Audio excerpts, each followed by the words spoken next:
आ चुके हैं science with Suraj channel के साथ। हमने क्रिप्टॉन क्लासेस के ऊपर सोशल मैथ्स का पूरा कंटेंट डाला, उसी तरीके से हम डालने वाले हैं साइंस विद सूरज के ऊपर। पहले तो आपका बहुत बहुत शुक्रिया इतना प्यार देने के लिए। आज हम 3600 सब्सक्राइबर्स की फैमिली है, बहुत बहुत प्यार देने के लिए। अब जिस तरीके से पिछले साल हमने इलेक्ट्रिसिटी और तमाम ऐसे चैप्टर्स किए थे, रिवीजन किया था, प्रीवियस ईयर किए थे, उसी तरीके से आपके सूरज सर आपके साथ वापस आए हैं। वापस वन शॉट रिवीजन की कहानी लेकर, सैंपल पेपर्स का दौर लेकर, सारी चीजें पूरा दौर हम लेके आए। सबसे पहला चैप्टर जो आज हम रिवाइज करने वाले हैं वो है फिजिक्स का। फिजिक्स का एक बड़ा बढ़िया सा चैप्टर, दैट इज इलेक्ट्रिसिटी। ऐसे तो खूब वीडियोस डली हुई है इलेक्ट्रिसिटी की, बट हम चाहते हैं कि आपको ऐसा कंटेंट दिया जाए जो बहुत सिस्टमैटिक और बड़े सुकूनदायक हो। तो चलिए बिना किसी देरी के शुरू करते हैं साइंस विद सूरज चैनल के साथ।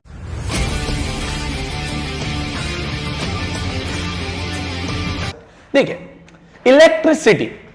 इलेक्ट्रिसिटी का यार हमारे घर में, हमारे आसपास बड़ा इंपॉर्टेंट फर्क रहता है। हमारे घर में जितनी लाइट्स आ रही है, हमारे घर में पंखे चल रहे हैं, हमारे घर में एसी, फ्रिज वगैरह जितना भी चल रहा है, ये सब इलेक्ट्रिसिटी की वजह से ही चल पा रहा है। सर, क्या इलेक्ट्रिसिटी है जो हमारे घर में सब कुछ कर रही है? तो बिल्कुल। अब हमें यह देखना है कि सर ये इलेक्ट्रिसिटी जो होती है, ये इलेक्ट्रिसिटी आती कैसे है, कैसे हमारे घर में सर्किट वर्क करते हैं, कैसे हमारे यहां पर बल्ब वगैरह चलते हैं, वो सारी चीजें हमें देखनी पड़ेगी। पहले तो जो इलेक्ट्रिसिटी होती है, वो इलेक्ट्रिसिटी हमारे घर के अंदर आती है थ्रू दी चार्जेस। आप सर बचपन से पढ़ते आ रहे हो, दुनिया जहान में दो चार्जेस होते हैं। एक होता है पॉजिटिव चार्ज, दूसरा होता है नेगेटिव चार्ज। आपने 9th में पॉजिटिव चार्ज को प्रोटॉन्स, नेगेटिव चार्ज को इलेक्ट्रॉन्स बोला था। तो बेसिकली इलेक्ट्रॉन्स के मूवमेंट की मदद से, इलेक्ट्रॉन के मूवमेंट की वजह से हम कह सकते हैं कि हमारे घरों में इलेक्ट्रिसिटी आती है। देखो, चैप्टर का नाम भी दोस्त इलेक्ट्रिसिटी है, प्रोटोनिसिटी नहीं है। इलेक्ट्रिसिटी यानी इलेक्ट्रॉन के मूवमेंट की वजह से होने वाला चार्ज। तो बेसिकली ये जो चार्जेस रहते हैं, जब ये मूव करते हैं, याद रखेंगे जब मूव, अच्छा सर कौन से चार्जेस? इलेक्ट्रॉन्स। जब ये मूव करते हैं तभी हम बोलते हैं हमारे घर में क्या आती है यार? करंट आता है। तभी हम क्या बोलते हैं? हमारे घर में क्या आता है? करंट आता है। तो जब हमारे घरों में चार्जेस मूव करेंगे, इलेक्ट्रॉन्स मूव करेंगे, तो करंट आएगा। तो मैं क्या कह सकता हूं? Current is nothing just the flow of charges. Current और कुछ नहीं, सिर्फ फ्लो ऑफ चार्जेस है। तो देखें, अगर हम करंट की डेफिनेशन देखें तो सर वो ही कहती है the flow of charges. Sir कौन से? Electrons in a wire is called as electric current. तो क्या सर मैं ऐसा बोल सकता हूं? Current is the flow of charges. और सर फिजिक्स में जब भी कोई कॉन्सेप्ट फ्लो से डिनोट किया जाता है तो हमेशा उसके रेफरेंस में रखा जाता है टाइम। तो इसलिए हम बोलते हैं current is basically flow of charges या अपॉन में टाइम। सर करंट को डिनोट करते हैं I से, चार्जेस को डिनोट करते हैं Q से, टाइम को डिनोट करते हैं T से। तो करंट को किया I से, चार्जेस को किया Q से, टाइम को किया T से। फॉर्मूला क्या बना दोस्त? I is equals to Q upon T। याद रखेंगे, Q की SI यूनिट होती है जूल्स, टाइम की SI यूनिट होती है सेकेंड्स, और करंट की SI यूनिट होती है एम्पियर। करंट की SI यूनिट होती है एम्पियर। सर एक बहुत बच्चों का क्वेश्चन आता है कि 1 एम्पियर ऑफ करंट कब फ्लो करेगा? बहुत कॉमन क्वेश्चन है। 1 एम्पियर ऑफ करंट तब फ्लो करेगा जब 1 कूलम ऑफ चार्ज 1 सेकेंड्स में फ्लो करेंगे। जब 1 कूलम ऑफ चार्ज 1 सेकेंड्स में फ्लो करेंगे। तो when 1 coulomb of charge is flowing in 1 seconds, we say 1 ampere of current is flowing. Sir current को नापने का कोई डिवाइस भी आता है कि सर घर में इतना करंट जा रहा है, इतना करंट जा रहा है? जी बिल्कुल, एम्पियर को नापने का एक डिवाइस आता है जिस डिवाइस को हम बोलते हैं एमीटर। एमीटर बेसिकली एक वो डिवाइस है जो करंट को कितना जा रहा है, कितना एम्पियर करंट गया वो चेक करता है। तो हमने देखा करंट का formula I is equals to Q by T, SI unit, ampere वगैरह ये सारी चीजें। अच्छा, एक चीज हमेशा ध्यान रखेंगे बच्चा लोग कि जो करंट होता है, करंट हमेशा पॉजिटिव से जाता है नेगेटिव। जैसे एक बैटरी है तो बैटरी से पॉजिटिव से नेगेटिव टर्मिनल तक करंट की पहुंच रहती है। सर इस अप्रोच को बोलते हैं कन्वेंशनल करंट। एक चीज हुई थी पहले, क्या हुआ था, जब एक साइंटिस्ट थे जिनका नाम था बेंजामिन फ्रैंकलिन, उन्होंने जब करंट की खोज करी थी उन्होंने बोल दिया पॉजिटिव से नेगेटिव। बट लेटर ऑन जब इलेक्ट्रॉन्स की खोज हुई, आपने केमिस्ट्री में 9th में पढ़ा था, जब थॉमसन जैसे बहुत सारे साइंटिस्ट आए, उन्होंने इलेक्ट्रॉन्स की खोज करी, जब उन्होंने पाया तो उन्हें एक चीज पता चली कि इलेक्ट्रॉन्स जो होते हैं वो मूव करते हैं नेगेटिव से पॉजिटिव। बट बेंजामिन फ्रैंकलिन ने बोल दिया था कि यार जो करंट है वो पॉजिटिव से नेगेटिव जा रहा है, इलेक्ट्रॉन्स नेगेटिव से पॉजिटिव, करंट पॉजिटिव से नेगेटिव। तो अब पूरे देश के अंदर, पूरे विश्व के अंदर ये प्रॉब्लम थी कि क्या करंट पॉजिटिव नेगेटिव, क्या करंट नेगेटिव पॉजिटिव, बहुत प्रॉब्लम थी। और इस वजह से उस प्रॉब्लम को सॉल्व करने के लिए इन्होंने एक अप्रोच लगाई, कन्वेंशनल अप्रोच, जहां हम ये कहते हैं कि इलेक्ट्रॉन्स और करंट दोनों अपोजिट मूव करेंगे। अगर इलेक्ट्रॉन्स लेफ्ट में मूव कर रहे हैं, करंट राइट में जाएगा। इलेक्ट्रॉन्स अप मूव कर रहे हैं, करंट डाउन जाएगा। इलेक्ट्रॉन्स फॉरवर्ड मूव कर रहे हैं, करंट बैकवर्ड जाएगा। इस तरीके से ये अप्रोच लगाई गई। और सर इसी अप्रोच को आज फिजिक्स में बोला जाता है कन्वेंशनल अप्रोच। याद रखेंगे आप लोग, करंट जैसे पॉजिटिव से नेगेटिव, फॉर एग्जाम्पल करंट अगर ऐसा है, मैंने एक बैटरी बनाई, ये बैटरी है, ये पॉजिटिव नेगेटिव। अगर करंट पॉजिटिव से नेगेटिव जा रहा है, ऐसे जा रहा है, तो जो इलेक्ट्रॉन्स होंगे वो नेगेटिव से पॉजिटिव जाएंगे, रिवर्शियल डायरेक्शन में जाएंगे। इसी अप्रोच को सर हम क्या बोलना चाहेंगे? Conventional approach of electricity. ठीक है sir, conventional approach of electricity. तो अब हमने देखा करंट क्या होता है, चार्जेस किस तरीके से मूव करते हैं। अब हम देखेंगे पोटेंशियल डिफरेंस क्या होता है। तो अब हम बात करते हैं पोटेंशियल डिफरेंस, जो कि बहुत इंपॉर्टेंट है, समझना ध्यान से। अभी हमने देखा चार्जेस लेके आना बहुत इंपॉर्टेंट है। अब सर चार्जेस कहां से लेके आना पड़ेगा? चार्जेस बहुत दूर रहते हैं, इनफिनाइट पर रहते हैं। तो जब आप इन चार्जेस को लेकर आते हो, कहां से सर? From infinity. आप इंफिनिटी, जो हमें पता ही नहीं है, बहुत दूर से जब आप चार्जेस को लेकर आते हो, हमें अपने पॉइंट तक लेके आना है। तो ये चार्जेस को लेके आना इंफिनिटी से करने के लिए हमें करना पड़ेगा काम, दैट इज वर्क। क्योंकि आपने पढ़ा था 9th के अंदर कि वर्क इज बेसिकली समथिंग जिसके अंदर फोर्स लगाए और डिस्टेंस मूव हो। तो हमें इस पर्टिकुलर चार्ज को इंफिनिटी से अपने तक लाने के लिए करना पड़ेगा वर्क। और यही पर्टिकुलर चीज को हम बोलेंगे इलेक्ट्रिक पोटेंशियल। क्या बोलेंगे सर? इलेक्ट्रिक पोटेंशियल, जिसकी डेफिनेशन बड़ी सिंपल होती है। क्या? The amount of work done for bringing a charge, कहां से sir? From infinity to that point, this is called as electric potential.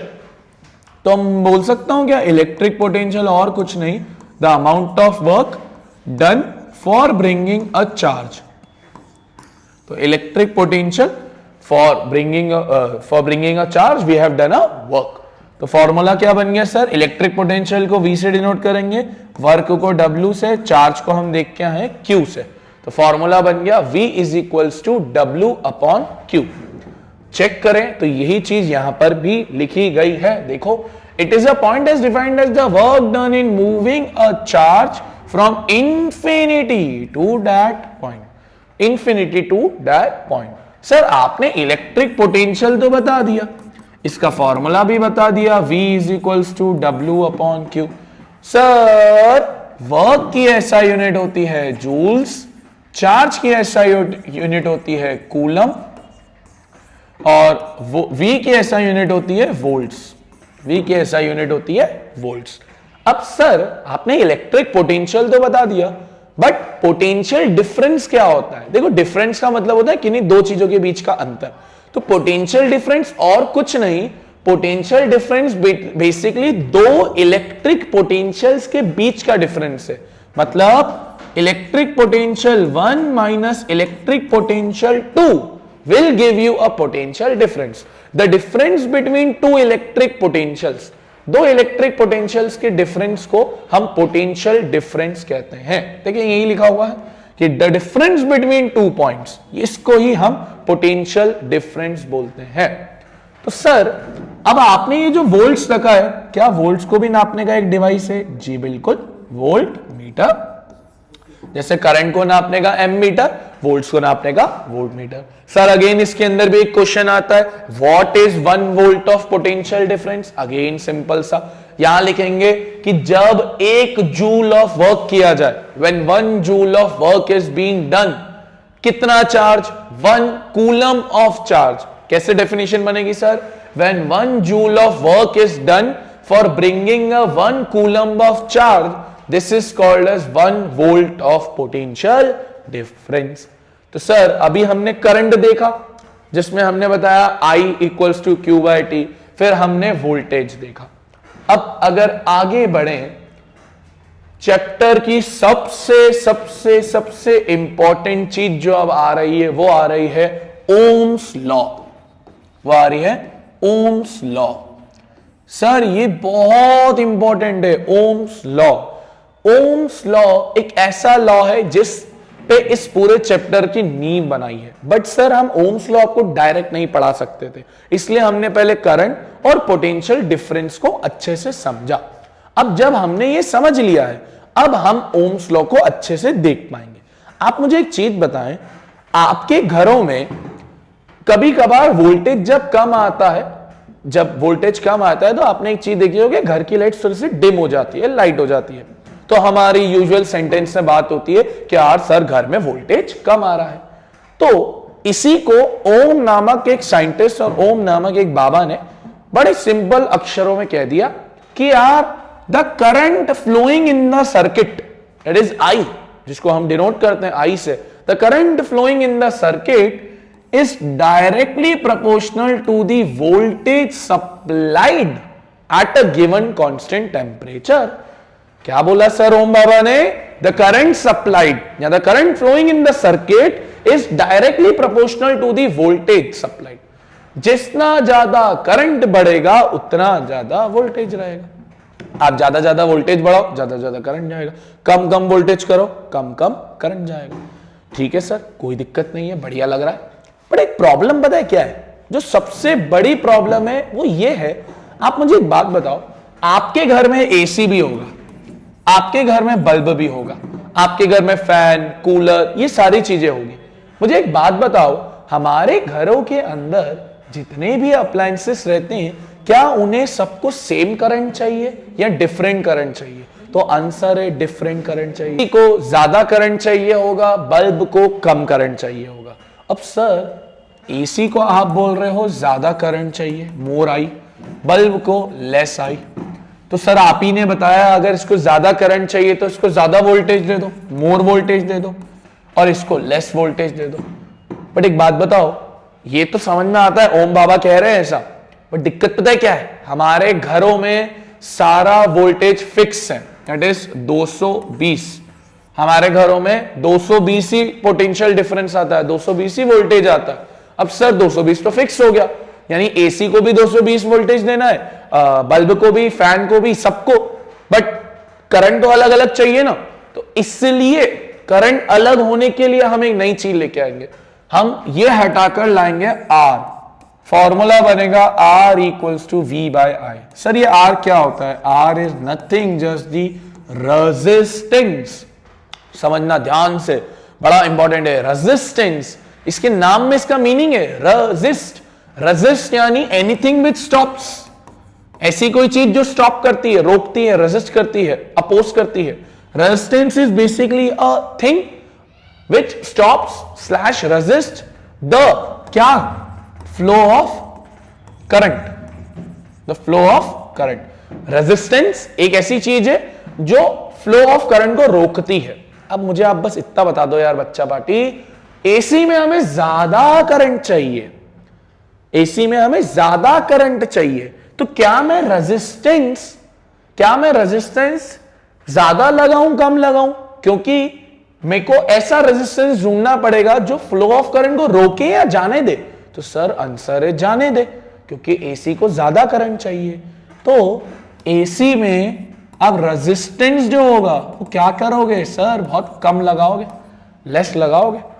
But sir bulb में तो आपको कम करंट चाहिए, तो यानी बल्ब के अंदर करंट को रोकना है, बल्ब में करंट को रोकना है। अब बल्ब में करंट को रोकना है तो रेजिस्टेंस जो करंट को रोकने का ही काम करता है, आप बल्ब के अंदर रेजिस्टेंस क्या करोगे, ज्यादा लगाओगे।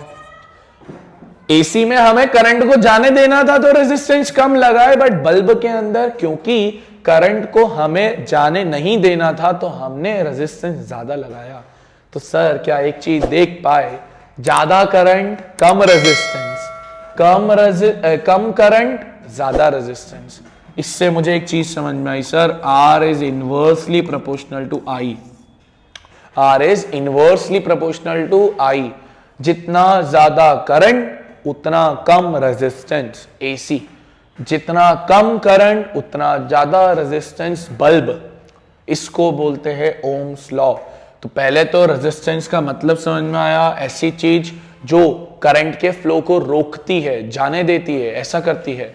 और ये हो गया फॉर्मूला। अब सर अगेन आर की ऐसा यूनिट ओम, इसको डिनोट करते हैं इस साइन से, ये साइन है जो ओम का रहता है। वी का हम देख के आए हैं वोल्ट्स, करंट का हम देख के आए हैं एम्पियर। सर वापस एक question, when will 1 ohm of resistance will flow? Simple, when 1 volts of potential difference is flowing across 1 ampere of current. 1 volts जब 1 एम्पियर करंट में चलेगा। अब क्योंकि सर I और V डायरेक्टली प्रोपोर्शनल है, तो जब आप इसका ग्राफ बनाओगे, इसका ग्राफ होता है VI ग्राफ, VI यानी वोल्टेज करंट ग्राफ, क्योंकि डायरेक्टली प्रोपोर्शनल है, एक बढ़ेगा दूसरा बढ़ेगा, तो इसका ग्राफ ऐसे सीधी लाइन बनती है। क्योंकि इंक्रीजेशन ऑर्डर में एक बढ़ रहा है दूसरा बढ़ रहा है, तो इंक्रीजेशन ऑर्डर में VI ग्राफ बनता है। तो ये है आपका ओम्स लॉ जो सबसे इंपॉर्टेंट है। देखो यही लिखा है कि इलेक्ट्रिसिटी इज डायरेक्टली प्रोपोर्शनल, ये आपका फॉर्मूला बन जाता है। फॉर्मूला बड़ा सिंपल सा, R इक्वल्स टू V/I, तो ये आपका फॉर्मूला बन जाता है। अब आप ये देख लो, रेजिस्टेंस जो मैंने आपको बताया, रेजिस्टेंस क्या है, किसी के भी अपोज करता है, स्टॉप करता है, रेजिस्ट करता है, रोकता है, ऐसा यूनिट ओम है। ये भी बता दिया current is inversely proportional to resistance, जो हमने देखा I is inversely proportional to R, है ना, और डायरेक्टली प्रोपोर्शनल टू PD। अब सर सवाल ये उठता है, आप रेजिस्टेंस को बढ़ाओगे और कम कैसे करोगे? ओम ने ये तो बता दिया, ओम बाबा ने ये तो बता दिया कि यार वोल्टेज और करंट की समस्या को दूर करने के लिए उस समस्या का निवारण है रेजिस्टेंस। बस सर उस समस्या का जो निवारण बताया है, उस निवारण का भी तो आप ये बताओ कि किस तरीके से वो चलेगा।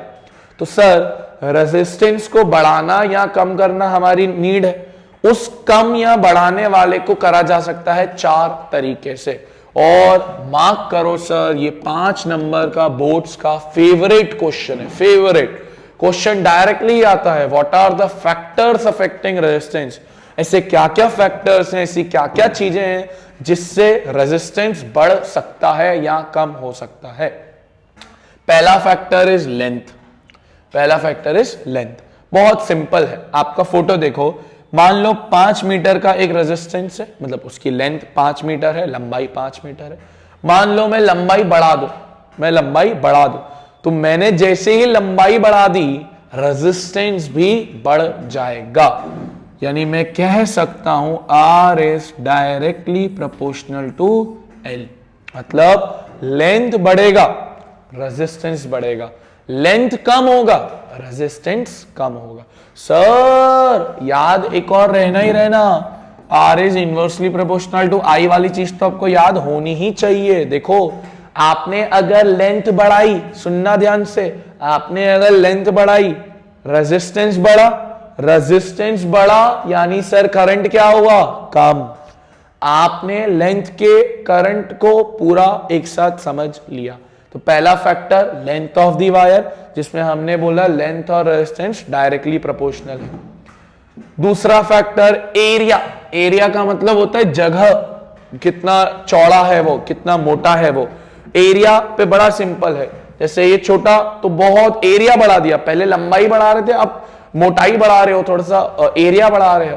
तो एरिया पे क्या होता है, आपने अगर एरिया को बढ़ाया, मोटाई ज्यादा कर दी, मोटापा बढ़ा दिया, तो एरिया बढ़ाने से रेजिस्टेंस कम हो जाता है।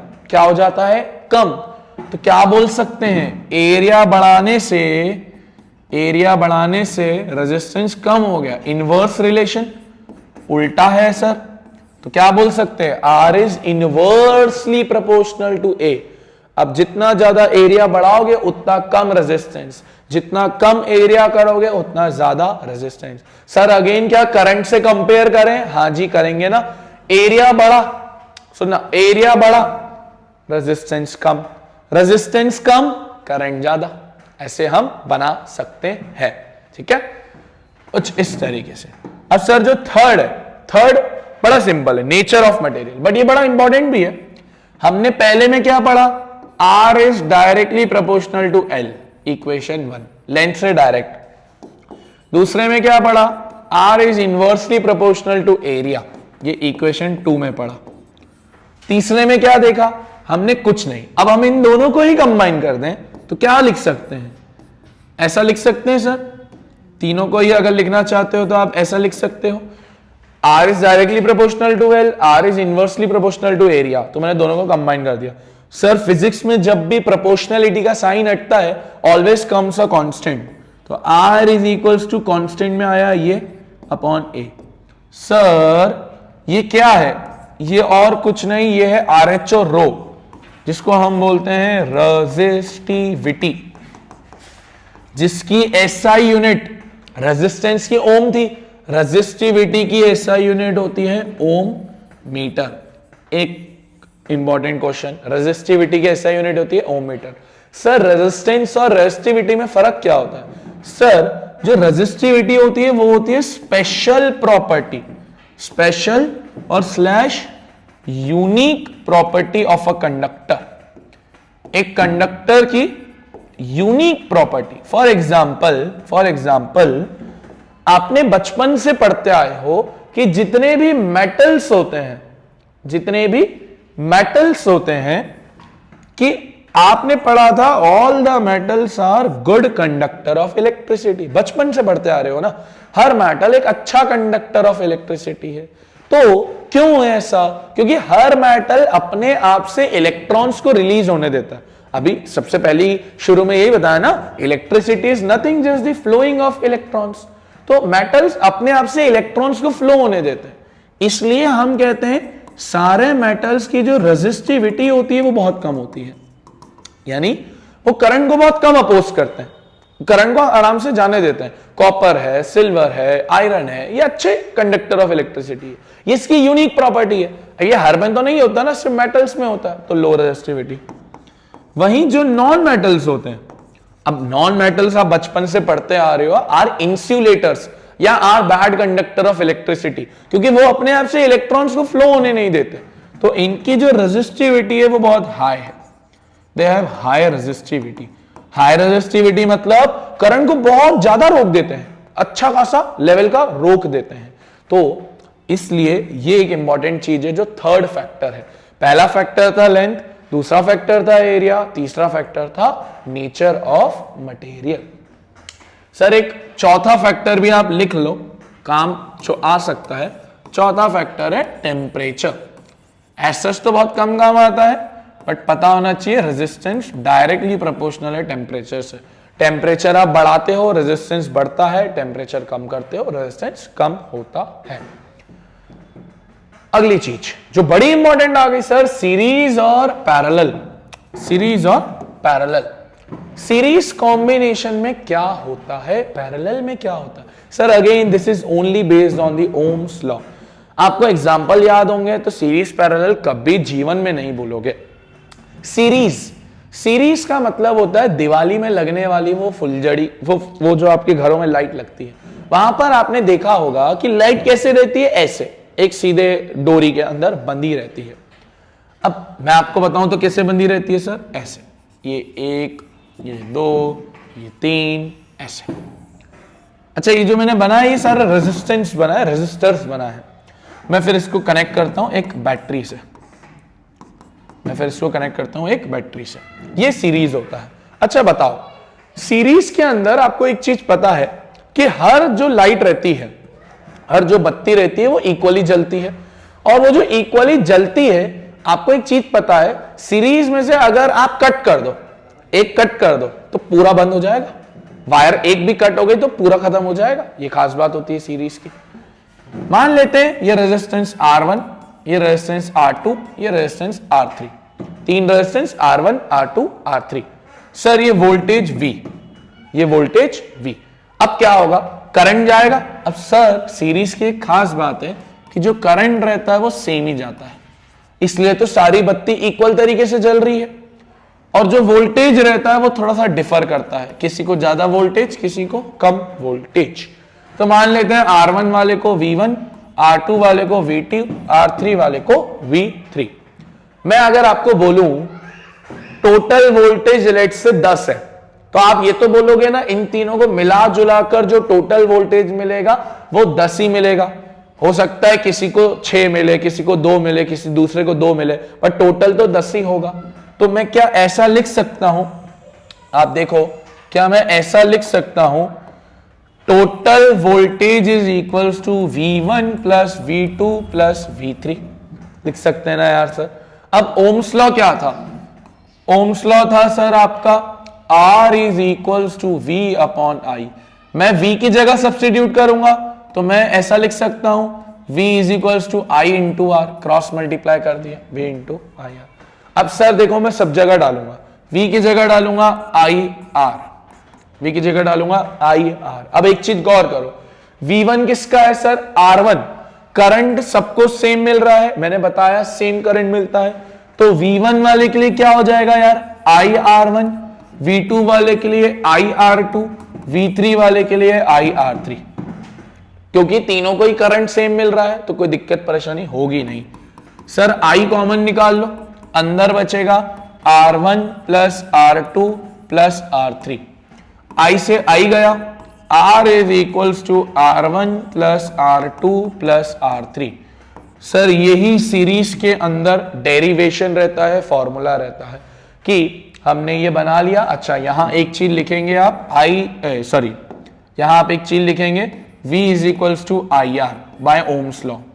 ये आपको लिखना पड़ेगा क्योंकि टीचर को ऐसे समझाना तो पड़ेगा। तो ये होता है सीरीज का डेरिवेशन, बड़ा सिंपल सा जो डेरिवेशन है। अब जब आप डेफिनेशन पढ़ोगे तो वही, the combined resistance of any number of resistor connected in the series is equals to sum of individual resistance. सारे रेजिस्टेंस को प्लस कर दो। याद रखेंगे सीरीज के अंदर सेम करंट जाता है और वोल्टेज डिफर कर जाता है। इसका डेरिवेशन बच्चा लोग बहुत अच्छे से देखना है, आता ही आता है। सर अब अगर पैरेलल देखें, सर पैरेलल कहां यूज आता है आप मुझे बताओ। हमारे घरों में हम सीरीज यूज कर सकते हैं क्या? नहीं। सीरीज में आपने देखा करंट सेम जा रहा है, हमारे घरों में तो करंट सेम नहीं चाहिए। हर अप्लायंस को, एसी को ज्यादा चाहिए तो बल्ब और ट्यूबलाइट्स को कम चाहिए। तो हमारे घरों में एक अलग कनेक्शन है जिस कनेक्शन को हम बोलते हैं पैरेलल। पैरेलल की खास बात क्या होती है, आई आप बोल सकते हो डिफर करता है और वोल्टेज क्या करता है, सेम। मैंने आपको अभी ओम्स लॉ में बताया था हमारे घरों में वोल्टेज कितना आता है यार, 220, बट करंट सबको अलग अलग चाहिए। तो देखो सीरीज में आपने शेप सीरीज जैसे बनाया था, एक बत्ती टाइप बनाया था। पैरेलल में आप पैरेलल कनेक्शन डालोगे तो देखो मैं 3 डालता हूं पैरेलल में, 1, ये 2, ये 3, ये मैंने 3 डाल दिए। ये मैंने बैटरी कनेक्ट कर ली, पॉजिटिव नेगेटिव, ये दे दिया R1, ये दे दिया R2, ये दे दिया R3। नाम से ही समझ में आ रहा है पैरेलल, तो हम पैरेलल रखेंगे। अब सर क्योंकि करंट अलग जा रहा है, याद रखना पैरेलल हमारे घरों में यूज होता है। R1 को मान लेते हैं I1 करंट मिलेगा, R2 को मान लेते हैं I2 करंट मिलेगा, और R3 को मान लेते हैं I3 करंट मिलेगा। वोल्टेज सेम है, V सेम है। अब सर जितना इस वोल्टेज से करंट जा रहा होगा, लेट से वो I जा रहा होगा, वो इन तीनों को मिलाकर ही हो रहा होगा। टोटल मान लो 15 एम्पियर करंट गया, 15 एम्पियर करंट गया, तो मैं बोलूंगा ना R1 को मिलने वाला करंट, R2 को मिलने वाला करंट, R3 को मिलने वाला करंट को जोड़ दो तो टोटल करंट आ ही जाएगा। तो देखो मैं क्या लिख सकता हूं यार पैरेलल के अंदर, देखना वापस सेम काम करेंगे। I is equals to I1 plus I2 plus I3, total current of the circuit is equals to the individual current. अब सर अगेन ओम्स लॉ, मैंने बोला ही था ओम्स लॉ बार बार काम आएगा। अब की बार हम सब्स्टिट्यूट करेंगे I की जगह, तो मैं क्या लिख सकता हूं, I is equals to V upon R। तो देखो मैं लिखूंगा I की जगह V अपॉन R। अब सर I1 किसको मिल रहा है, R1 को, तो V upon R1, I2 V upon R2, I3 V upon R3। Sir voltage same, आपने ही बोला था 220 जाएगा। वोल्टेज निकालो कॉमन, V आपने कॉमन निकाला, अंदर बनेगा 1 upon R1 plus 1 upon R2 plus 1 upon R3। V से V गया, 1 upon R is equals to 1 upon R1 plus 1 upon R2 plus 1 upon R3। ये पैरेलल के अंदर आया। सीरीज के अंदर था R is equals to R1 plus R2 plus R3, parallel के अंदर आया 1 upon R equals to 1 upon R1 plus 1 upon R2 plus 1 upon R3। Derivation बहुत इंपॉर्टेंट, बहुत इंपॉर्टेंट। देखिए जरा अब वही डेफिनेशन जो लिखा हुआ है जो हमने कर दिया। अब सर सीरीज और पैरेलल समझ में तो आता है, सीरीज में करंट सेम जाता है, पैरेलल में करंट बेकार डिफर करता है, बट पैरेलल हमारे घरों के लिए बहुत इंपॉर्टेंट है। अब सर सीरीज और पैरेलल के कुछ तो एडवांटेजेस हैं, बहुत अच्छे एडवांटेजेस हैं, बट ये एडवांटेजेस तो बड़े सिंपल है।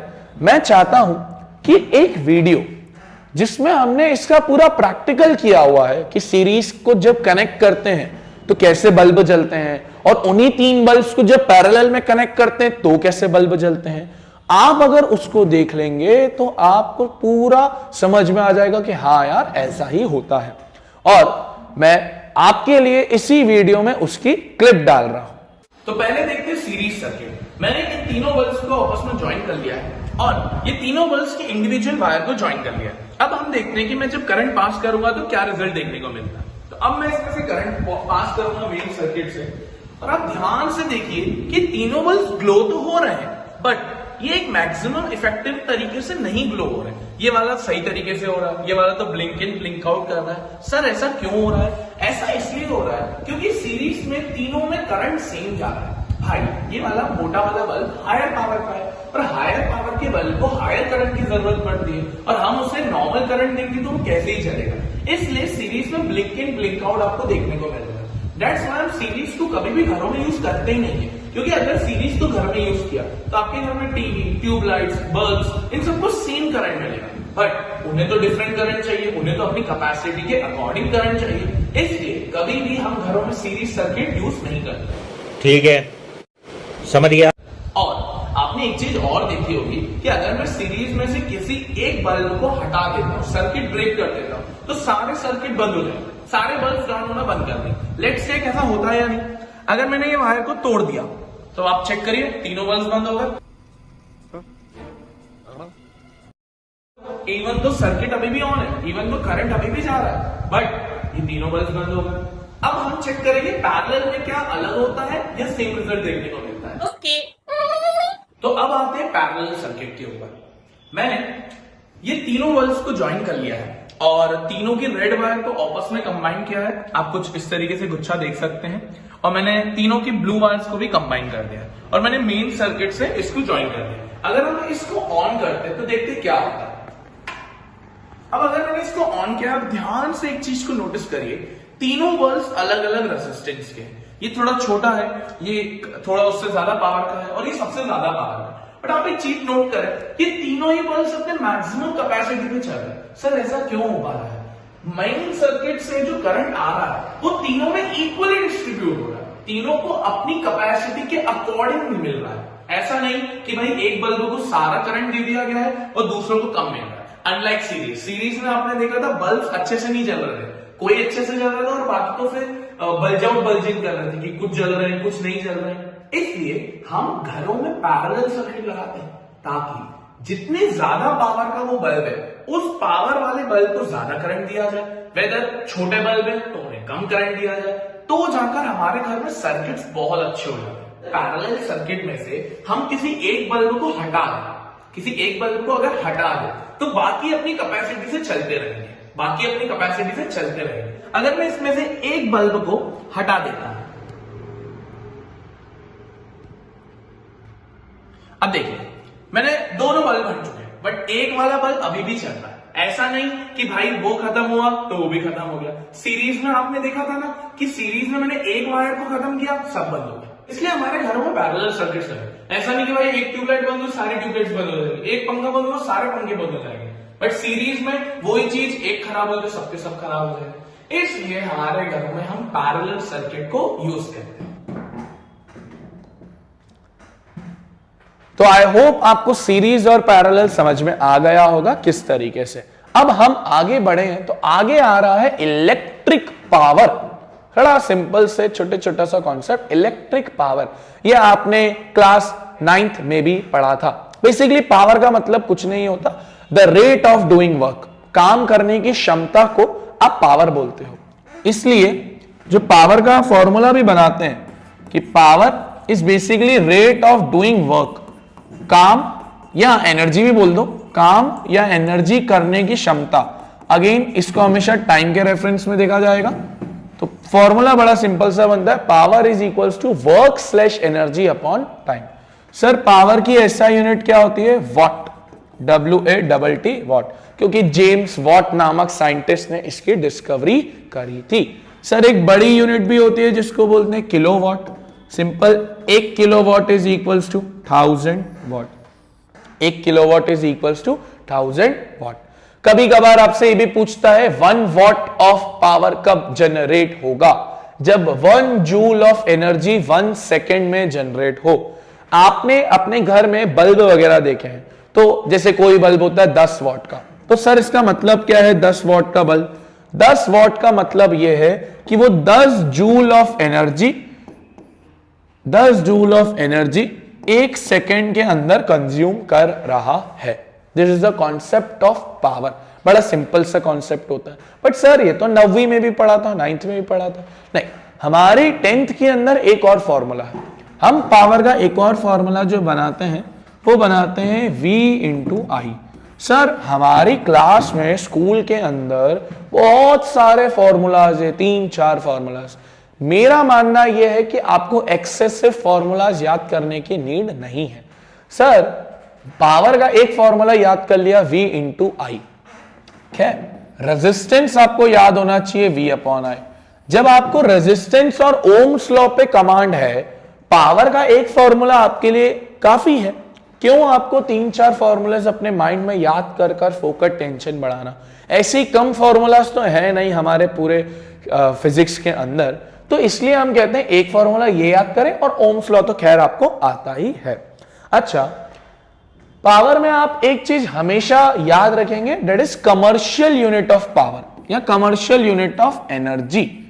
क्या होता है सर ये commercial unit of energy? Basically हमारे घरों में कोई भी चीज कोई सेकंड्स के लिए नहीं चलती, आवर्स के लिए चलती है। तो पावर का फॉर्मूला क्या देखा यार? Work slash energy upon time. तो देखो पावर की ऐसा यूनिट होती है किलोवाट, मतलब वॉट होती है, मैं इसको किलोवाट में ले लूं। एनर्जी अगर मेरे को निकालनी है टाइम में लूंगा अब आर में, तो ये इधर चले जाएगा तो क्या हो जाएगा? किलो वॉट आर एनर्जी की यूनिट है, जिसको हम बोलते हैं KWH। सर किलोवाट आर में कितना होता है? 1 kilowatt hour is equals to 3600 और 30 जूल्स। 1 किलोवाट आवर में इतना रहता है 1 किलोवाट आवर के अंदर। तो ये आपको पता होना चाहिए। खैर, इसका ज्यादा काम तो क्वेश्चंस में आता है, क्वेश्चंस की वीडियोस अलग आएगी। अब अगर देखें एक छोटा सा concept, that is heating effect of electric current.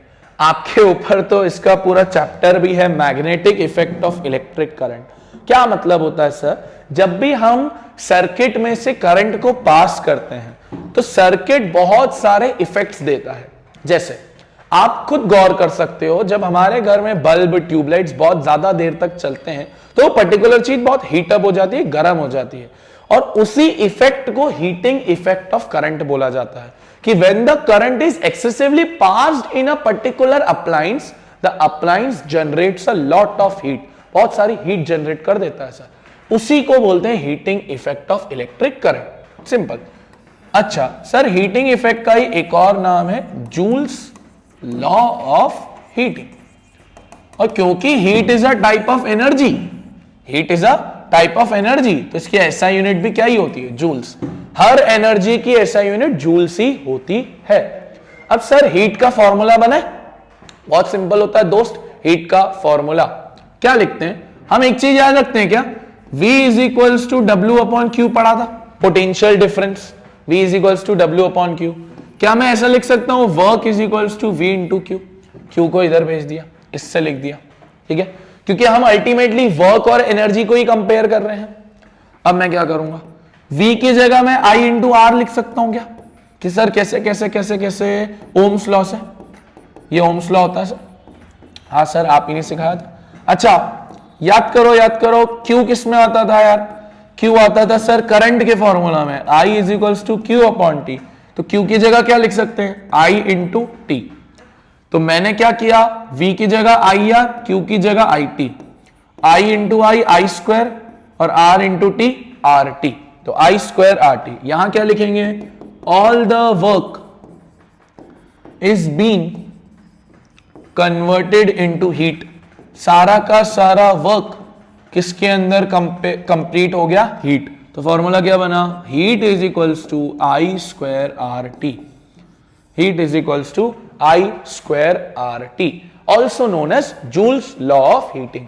Sir Joule's law of heating के तहत आप ये लिखेंगे, heat is directly proportional to I square, heat is directly proportional to R, and heat is directly proportional to time.